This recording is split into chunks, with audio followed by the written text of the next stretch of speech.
Madame, Monsieur, bonjour, vous êtes bien sur France 3 Provence-Alpes. Nous sommes le mercredi 12 mars. Voici les titres que nous allons développer.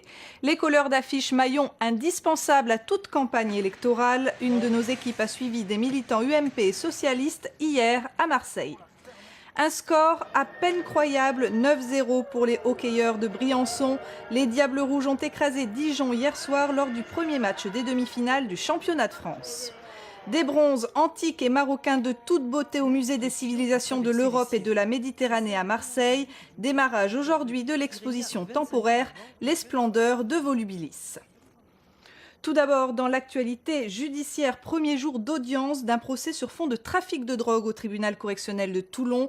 13 prévenus appartenant à deux réseaux, l'un lyonnais et l'autre toulonnais, qui alimentaient notamment la cité des œillets et celle des jonquets. Au total, près de 350 kilos de résine de cannabis saisis entre 2011 et 2012. Les prévenus encourent entre 10 et 20 ans de réclusion. Écoutez l'avocat d'un des prévenus, il dénonce ce procès. Je crois que le système judiciaire doit s'appuyer sur des preuves, une condamnation. Pas de preuves, pas de condamnation, les choses sont pour moi relativement claires. Et ce qui est dramatique dans ce dossier, c'est que pour des questions d'ambiance, de suspicion, de bruit de couloir dans des commissariats, et bien que les choses soient claires, on renvoie quelqu'un qui encourt devant une juridiction, qui encourt 20 années d'emprisonnement. C'est quand même, je trouve, une situation relativement anormale dans notre système prétendument démocratique.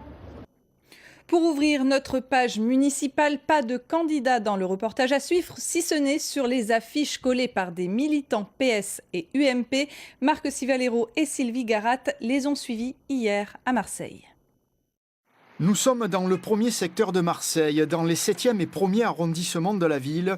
Les militants PS de Patrick Menucci sont sur le terrain depuis quelques heures. Objectif, faire la tournée d'une trentaine de panneaux dans une ambiance plutôt sereine avec la concurrence. Notre série sur les prétendants à la mairie de Toulon continue. Aujourd'hui, le candidat du Front National, Sophia Carias, Gilles Guérin. Allez, en foule, en rang, en procession.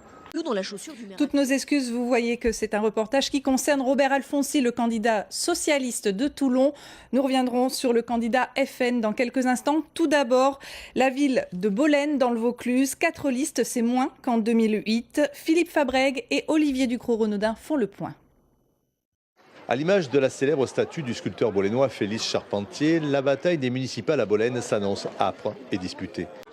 Un problème technique nous a empêché de vous montrer le reportage sur le candidat FN de Toulon, Jean-Yves Vaquet. Séance de rattrapage demain.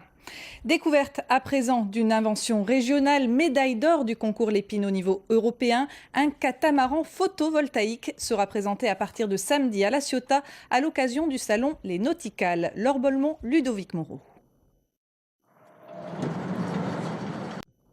Sensation hier soir à la patinoire de Briançon pour le premier match des demi-finales du championnat de France de hockey sur glace. Les Diables Rouges ont laminé les Dijonnais 9-0. Petit rappel, la première équipe qui remporte 4 victoires accède à la finale. Michel Aliaga et Michel Serran. Détrompez-vous, Luciano Basile est un homme heureux. Et dans l'autre demi-finale, Angers a remporté le premier match face à Rouen. Deuxième vague d'exposition temporaire au Mucem. Voici les splendeurs du site archéologique de Volubilis, des bronzes antiques venus du Maroc. Christian Péchy, Malik Karouche.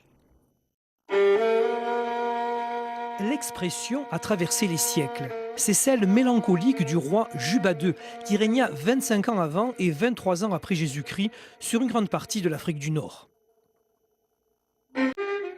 Son nom de scène est anglais, mais il est bien marseillais. Au Tiger Mountain n'est pas à un paradoxe près, lui qui adore brouiller les pistes. François Bombard, Francis Di César et Christian Erregotz ont été invités à pénétrer dans l'univers très 60s de ce musicien.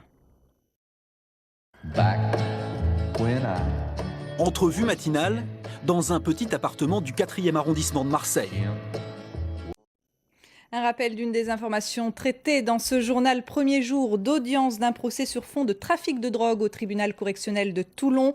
13 prévenus appartenant à deux réseaux, l'un lyonnais et l'autre toulonnais, qui alimentaient notamment la cité des œillets et celle des jonquets. Au total, près de 350 kilos de résine de cannabis saisis entre 2011 et 2012. Les prévenus encourent entre 10 et 20 ans de réclusion. Dans une poignée de secondes, votre météo. À 12h30, le journal de la rédaction nationale. Notre site internet est aussi là pour vous informer en temps réel. Provence-alpes.france3.fr. Ce soir, vous retrouverez Sylvie Depierre pour le 19-20. Excellent après-midi à tous.